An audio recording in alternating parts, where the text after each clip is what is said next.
अभी हम रवा के 15 मिनट में एगो रास्ता सिखावत नहीं। अगर उनवा रास्ता सीख ले तो बाद जरा के मन होके ओकरा के वोट दी ही, लेकिन जो रास्ता बताई वैसे दे तो और कुछ हो चाहे ना, लेकिन रवा लइकन के एजे पढ़ाई और बढ़िया रोजगार एजे बिहार में हो जाए। तो राउर लइकन के पढ़ाई रोजगार होके के चाहिए कि ना होके के चाहिए। तब भाषण खत्म। जरा जरा रास्ता सीखे के बाद ओकरा 3 गो सवाल के जवाब देवे के बाद, मुड़ी नहीं थे हिलावे के, सवाल 3 गो पूछब, अपने जगह से जोर से हाँ चाहे ना बोलब रुआ।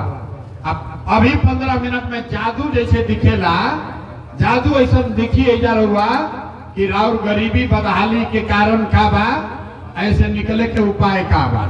तो सब आदमी जरा सोच के बताइए, आपके गांव पंचायत में और कुछ हो या ना हो, सबके लइकन खाती बढ़िया पढ़ाई या रोजगार के व्यवस्था होके के चाहिए कि ना होके के चाहिए। अथवा उठावे के बाद सबके हम धूप में जा खड़ा बने, हाथ उठाइए और बोलिए होना चाहिए कि नहीं होना चाहिए। ना होके के चाहिए तब बोलिए होके के चाहिए कि ना होके के चाहिए। अरे जोर से बोलो रे भाई। नेता सब इतना खून चूस ले बासन के मुंह से आवाजों नहीं क्या निकला। अरे जोर से बोला होके के चाहिए कि ना होके के चाहिए। होके के चाहिए। के आदमी देखी कितना समझदार बा, हम रुआ के ना सिखैनी। एजा रुआ पढ़ल लिखल बानी चाहे अनपढ़, अगला बानी की पिछड़ा, महिला हो या पुरुष, युवा हो या बुजुर्ग, हिंदू है या मुसलमान, अमीर गरीब, जितना आदमी जब बैठल बा, सब आदमी कहता कि भैया और कुछ होके चाहे ना, हमने के लइकन के पढ़ाई या रोजगार जरूर होके के चाहे। इतना समझ सब आदमी के पहले से बा कि अगर आप लड़का के पढ़ाई रोजगार हो जाए तो कोई मुखिया बने या कोई विधायक बने, लालू बनस की नीतीश बनस, प्रशांत किशोर बनस की मोदी बनस, राउर लड़का के पढ़ाई रोजगार हो जाई तो राउर जिंदगी संभल जाई, राउर समस्या समाधान हो जाई। इतना बात रुआ पहले से बुझाता। तो अब रुआ के दिखावत नहीं कि आखिर वो इतना गरीबी या परेशानी के कारण का बा, अपना आंख के सामने देखी। सब आदमी एक बार तनी अपन अपन लड़कन के चेहरा याद कर ली जा। सब आदमी अपने अपने बच्चे का चेहरा याद कीजिए और अपने बच्चों के नाम पर ईमानदारी से बतावे के बाद कि आज तक आप में से किसने जीवन में एक बार भी अपना बच्चा के पढ़ाई रोजगार के लिए वोट दिया है। देखिए अपना गांव के दुर्दशा देखी, कैसा आदमी चुप लगाई बा। अभी कितना होशियार बन के बोल ली, हाँ ए भैया पढ़ाई या रोजगार होके के चाहिए। अरे भाई रउआ बैठ के मुखिया के गरियावत नहीं, कोई विधायक के बोलता, कोई लालू के, कोई नीतीश के, रउआ तो अपना लड़कन के पढ़ाई रोजगार खातिर आज तक वोटे न देली। अरे ना आई बड़ा पढ़ा लिखल बड़ा यो लोग नहीं खन जाते ले, आई मंच पर जो बैठल बा वो नहीं खेते। कोई आदमी इसमें से अपने बच्चों के पढ़ाई रोजगार के लिए आज तक वोट नहीं दिया। तब रउआ खड़ा होके कहो कि ए भैया कोई आज तक वोट मांगे, देखिए कहता कि आज तक तो पढ़ाई रोजगार खातिर कोई वोट मांगे अबे ना कोई। एक का गारंटी बा कि अगर पढ़ाई रोजगार खातिर वोट दियाई तो पढ़ाई रोजगार मिली हमनी के। वोट के करा के दिया, लालू के कि नीतीश के, जनसुराज के कि मोदी के। अभी रउआ 2 मिनट में देखब जादू, जरा के मन बा ओकरा के वोट दे दी ही, लेकिन रउआ लड़का के पढ़ाई रोजगार मिली। कैसे मिली कि हमरा से कहला पे मत जाई, अपना आंख से देखी। सब आदमी सोचकर दूसरे सवाल का जवाब दीजिए। आज तक जिस नेता को भी आप वोट दिए, वो नेता लोग आपका काम किया है कि नहीं किया है?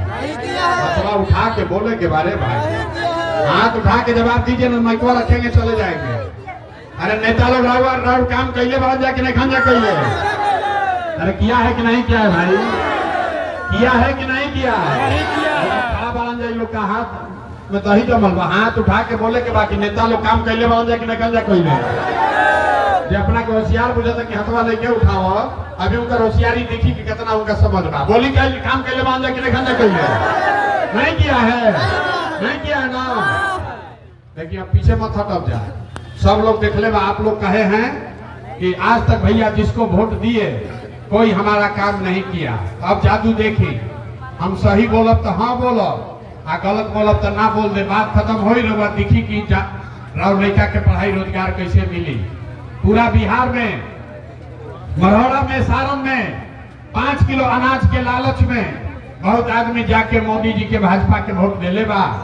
तो रउआ बताई बिहार में चाहे जितना चोरी भ्रष्टाचार बा, राशन कार्ड बनावे में 3000 रुपया लागत था, 5 किलो अनाज में 1 किलो अनाज चोरी होता, लेकिन गरीब के इजा 4 किलो अनाज मिलता कि नहीं मिला? 4 किलो अनाज मिल रहा है कि नहीं मिल रहा है? अरे गरीब को 4 किलो अनाज मिल रहा है कि नहीं मिल रहा है? आपने हमने वोट दिया हिंदू मुसलमान बन के, सब हिंदू लोग कहल ए भैया हमारा घर नहीं थे, कोनो बात नहीं थे, हमारा लड़कन के पढ़ाई रोजगार नहीं थे, कोनो बात नहीं थे। पहले हमने के अयोध्या में राम जी के मंदिर बने के चाहिए। तरौआ गांव में नाली गली ना बनल, आपको इंदिरा आवास नहीं मिला, आपको नाली गली नहीं बना, स्कूल अस्पताल नहीं हुआ, फैक्ट्री नहीं लगा, लेकिन अयोध्या में राम लला का मंदिर बना है कि नहीं बना है? अरे मंदिर बनल बाकी नहीं क्या बना?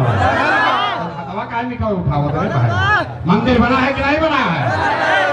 मोदी जी हतना प्रचार करता रहा, सब मोदी जी के भक्त लोग बैठल भाई जा। बोलिए भैया मंदिर बना है कि नहीं बना है? आपने हमने वोट दिया, कई लोगों ने नीतीश कुमार को। हमने कहनी जा कि लालू के राज में बिजली पानी ना रहे, नीतीश के वोट दिया। नीतीश के राज में घर घर बिजली आया। तो नीतीश के बिहार में, इसी भ्रष्टाचार वाले बिहार में बिजली के बिल 2000 आवे चाहे 4000, घरे घरे बिजली आई बाकी नहीं के आई? अरे भाई बिजली आया है कि नहीं आया है? आपने हमने वोट दिया जाति के नाम पर, अपना जात के नेता के। बिहार में आदमी कहते कि खैला बिना चाहे मर जाए, जी ही चाहे मरी, अपना जाते वाला के वोट दे। तो भैया रहुआ जात के नेता बाढ़ जा, उन नेता ने आपके बच्चों के पढ़ाई रोजगार का बात नहीं किया, लेकिन जाति का बात और जाति का जनगणना पूरा बिहार में कराया है कि नहीं कराया है? अरे जाति के जनगणना भइल बा कि नहीं खे भाई? गुड़िया देवी यही से खड़ा करे दुर्दशा यही से बाकी मुंह में आवाजें नहीं थे। बोलिए जाति का जनगणना हुआ है कि नहीं हुआ है? आपने हमने वोट दिया मोदी जी का भाषण सुन के कि मोदी जी गुजरात में बड़ा विकास कैले बाड़ा। तो ये भैया मोदी गुजरात में तो विकास करता, पूरा देश के पैसा ले जाके गुजरात के गांव गांव में मोदी फैक्ट्री लगा रहे हैं। अब पूरा बिहार से, मरौड़ा, सारण, छपरा, सिवान से आपके हमारे बच्चे गुजरात में जाकर नौकरी मजदूरी कर रहे हैं कि नहीं कर रहे हैं? तो कौना बात को वोटवा दिया जो ना मिल? अभी तो कहनी है कि भैया कुछो ना मिलल, हम गिनवावो तनी तो कहता नहीं कि अनजवा मिलते बा। राम जी के मंदिर बनिए गई, जात के चर्चा घरे घर चलते बा, गुजरात में विकास हो ये रहल बा। अरे भाई बोइएगा बबूल तो आम कहाँ से खाइएगा? वोट दीजिएगा 5 किलो अनाज के लिए तो बच्चों के रोजगार कहाँ से मिली? वोट दिया जाति के नाम पर तो लड़कन के पढ़ाई कहाँ से हुई? आपने वोट दिया 5 किलो अनाज के लिए, आपको अनाज मिल रहा है। आपने वोट दिया अयोध्या में मंदिर बनाने के लिए, अयोध्या में मंदिर बना है। आपने वोट दिया बिजली लाने के लिए, बिजली बिहार में आई है। आपने वोट दिया सिलेंडर के लालच में, घर घर सिलेंडर बटा है। आपने वोट दिया जाति के नाम पर, जाति का चर्चा घर घर हो रहा है।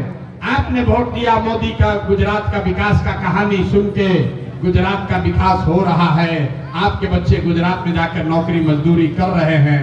आपने अपने बच्चों के नाम पर कहा कि आज तक भैया हमनी के अपना लड़कन के पढ़ाई रोजगार खातिर वोट ना देनी जा, यही से राव लड़का अनपढ़ मजदूर बाड़न, इहे जादू दिखावे आई बानी। अरे भाई जब रउआ अपना बच्चा के चिंते नहीं खे तो लालू, नीतीश, मोदी, प्रशांत किशोर राव लड़का के चिंता काहे करी हम? जिसको अपने बच्चों का चिंता नहीं है, उसका दूसरा आदमी चिंता क्यों करेगा? अभी आपको दिखाते हैं आपके दुर्दशा का असली कारण। तनी बताएं हाथ उठा के, और कुछ होके चाहे ना रउआ सब क्या अपन लइकन के चिंता बा कि नहीं खे? देखिए अपना लइकन के नाम पर हाथ नहीं खे उठा। अरे अपने बच्चों की चिंता है कि नहीं है? है? जोर से बोलिए जरा। है? सबका सब झूठ बोल रहा है, तमाम आदमी झूठ बोल रहा है। यहाँ बैठे हुए हम लोग को डर थोड़े ना है, गांव में घुस के कहते हैं मुंह पर कि सबका सब झूठ बोलता है। आप कह रहे हैं कि आपको आपके बच्चे का चिंता है। हम अभी आपके गांव में आए हैं, 5000 गांव में पैदल गई बानी, अभी गाँव में आवत रानी। अगर रास्ता में 100 गो बच्चा मिल रहा हो, रात के गांव का अगर 100 बच्चा मिला, आधा से ज्यादा आपके बच्चों के शरीर पर शुद्ध कपड़ा नहीं है। एक गर्मी में देख ली जितना लेके जब घूमता, इतना गर्मी में फर्श जल रहा है, जमीन जल रही है। आपके छोटे बच्चों के पैर में 50 रुपया का हवाई चप्पल भी नहीं है। और ये आपके बच्चे हैं, आपके बच्चों के शरीर पर कपड़ा नहीं, पैर में चप्पल नहीं, खाने के लिए भोजन नहीं, पढ़ने के लिए विद्यालय नहीं, बच्चा बीमार पड़ जाए तो कोई दवा डॉक्टर अस्पताल नहीं। और जिन नेताओं ने आपके बच्चों का ये दुर्दशा किया है, अभी 2-4 महीना के बाद फिर वही नेता आएगा वोट मांगने, तो जितना आदमी हथवा उठैले रहन, यही आदमी, यही लोग फिर जाति के नाम पर हिंदू मुसलमान बन के 500 रुपया के लालच में मुर्गा भात खा के फिर उसी नेता को वोट देगा जो आपके बच्चों का दुर्दशा किया है। और यहाँ कहता है कि हमको हमारे बच्चे का चिंता है। अरे भाई, अगर बच्चे का चिंता होता तो जौन नेता लूट के राव लेकर के दुर्दशा कर देला सन, रउआ ओकरा के वोट देती। उसको आप वोट दे के राजा बनाते हैं और कहते हैं कि हमको हमारे बच्चे का चिंता है। बच्चे का चिंता क्या होता है? अगर एक बार सीखे के बाद तो एक बार लालू जी के देखी जा। लालू जी के अपन लड़का की चिंता बा। लालू जी का लड़का 9वां पास नहीं किया, लालू जी के लड़का 9वां पास नहीं कर गए, लेकिन लालू जी के चिंता बा कि हमारे लड़का बिहार के राजा बनी। हम ये बात कहता नहीं तो कुछ आदमी के बुझाता कि हम लालू जी के शिकायत करता नहीं। अरे भाई, हम तो लालू जी के तारीफ करता नहीं। लालू जी इतना अच्छा बाप पड़ा, लड़का 9वां नहीं थे पास कैले, लेकिन चाहता हूं कि बिहार के राजा बनो। और वह अपन दशा देखी, राव लड़का मैट्रिक पास कर लेलस, IAA BA कर लेलस, ओकरा चपरासियों के नौकरी नसीब नहीं थे, लेकिन आपको उसका कोई चिंता नहीं है। गांव में बैठ के, दलान में बैठ के, खेत खलिहान में बैठ के गलचौर होता कि अब क्या लालू जीती हम की नीतीश जीती हम, मोदी आई हम की प्रशांत किशोर आई हम। सबके चिंता बा, आपन लइकन के चिंता नहीं थे। हम गौवा में चली ला, पूछी ला, ए भैया केकरा के वोट देले रहो? तो कहता है कि मोदी जी को दिए हैं, मोदी जी को। पूछे का है? बोला मोदी जी का सीना है 56 इंच का। देखी बिहार के आदमी के दुर्दशा। मरहौड़ा के गांव में बैठ के रउआ ही बुझाता कि मोदी के सीना 54 इंच बाकी 56 इंच, लेकिन आपन लइकन के खैला बगैर सीना सिकुड़ा के 15 इंच भइल बा।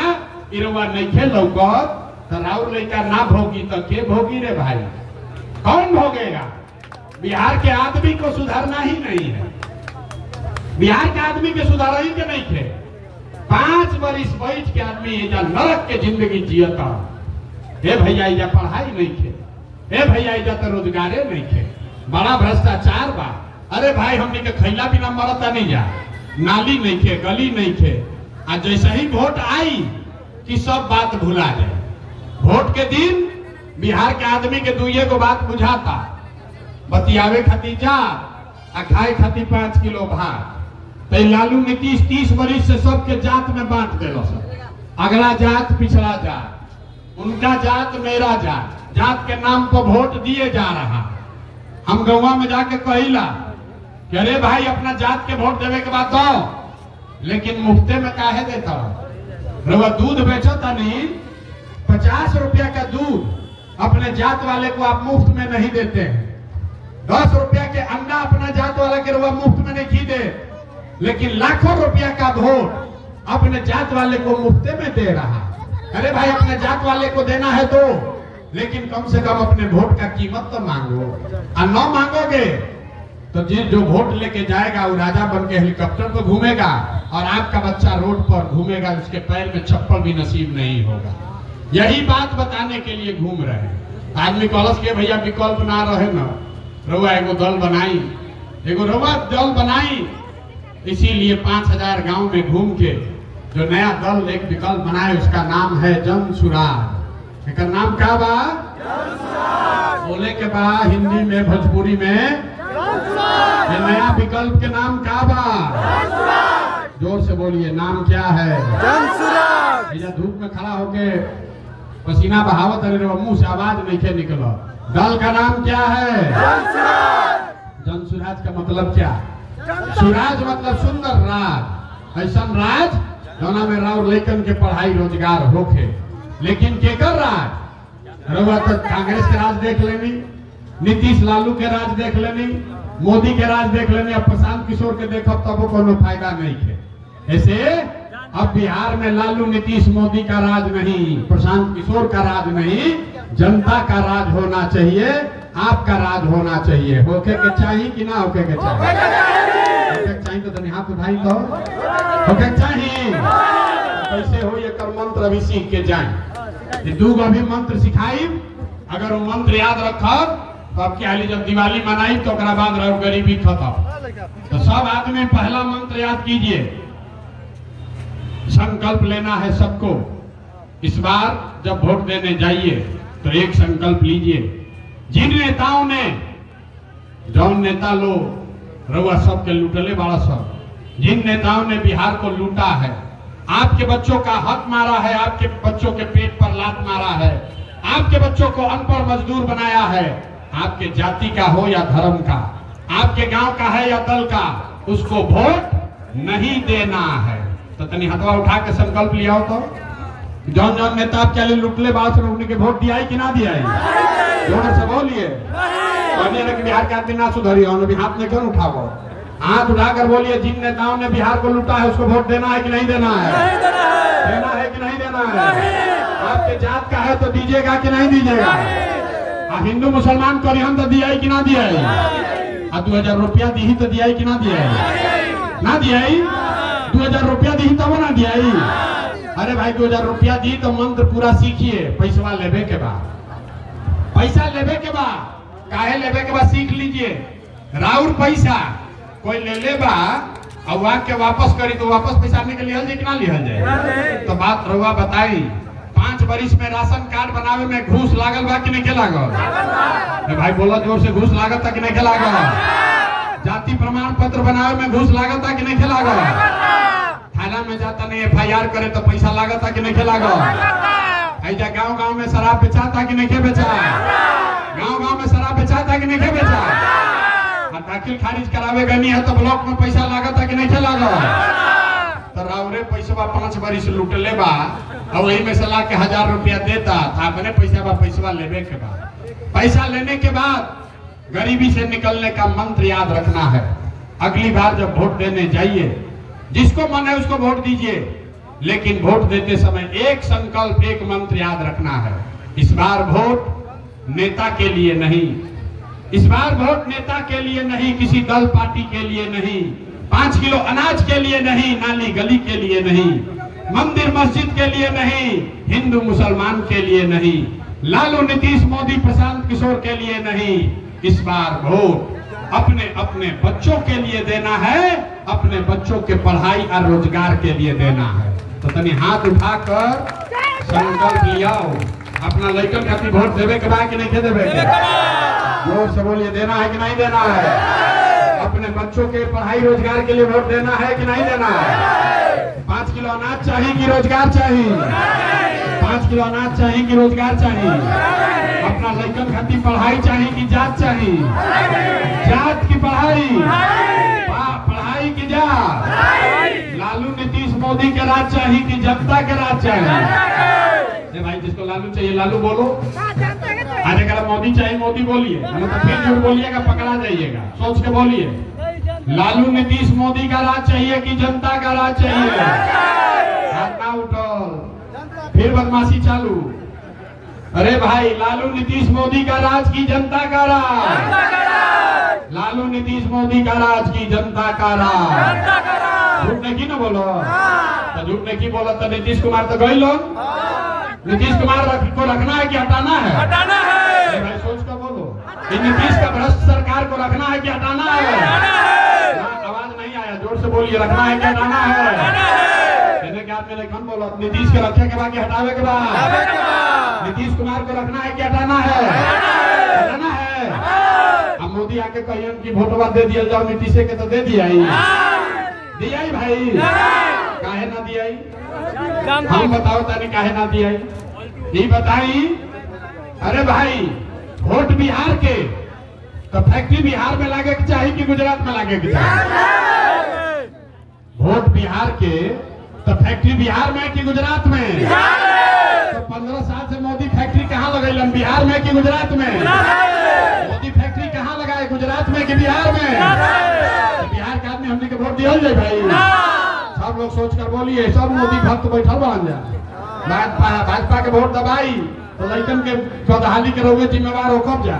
सोच के बोलो भैया, वोट बिहार के तो फैक्ट्री बिहार में लागे के चाहिए कि गुजरात में लागे के चाहिए? गुजरात में कि बिहार में? तो मोदी के काला पना ना वोट दिया ना दिया भाई? अब दिहल जाए तो लेकिन के साथ धोखा कौन करेगा? आप ही कीजिएगा। नीतीश मोदी तो गई नहीं बताई कि केकरा लालू के जंगल राज वाला ललटेन चाहिए? अरे लालू के जंगल राज वाला ललटेन चाहिए? अपहरण रंगारी फिर से चाहिए भैया?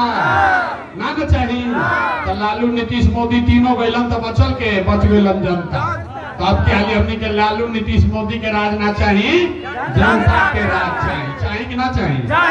चाहिए। तनी हाथ उठाई तो अब पूरा ताकत से तनी बोली, जय बिहार। ना कि नेता इतना चूस ले वाला सब कि मुंह में आवाजे नहीं थे। पहले ही पूछने कि खाना बना के चलल बानी कि नहीं चलल? बोली जोर से, जय बिहार।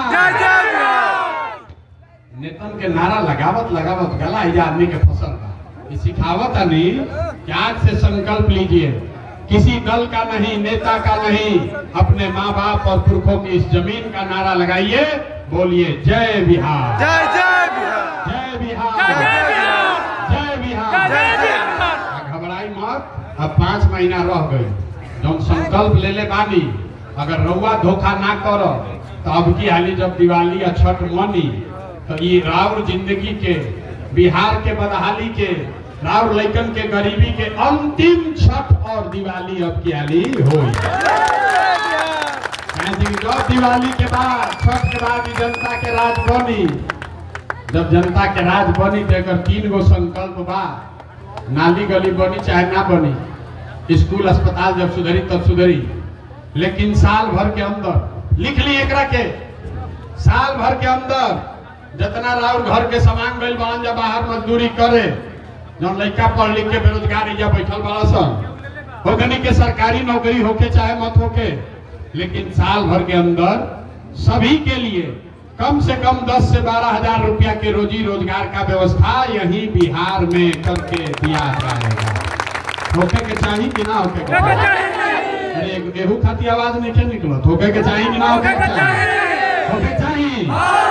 अभी घरे जाइएगा, अपना सामान के घरे बोले के बाद फोन करके कि अब की हाली जब छठ में घरे आईब, छठ में अब की हाली घरे आईब तो फिर 10-12 हजार रुपया के मजदूरी करे खातिर बिहार से बाहरी लेके जाए के बढ़िया हो जाए ना? हो जाए कि ना?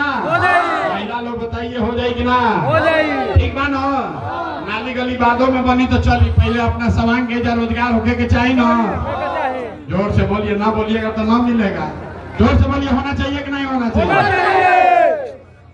दूसरा संकल्प, जेकर जेकर उम्र बा 60 वर्ष से ज्यादा, नीतीश कुमार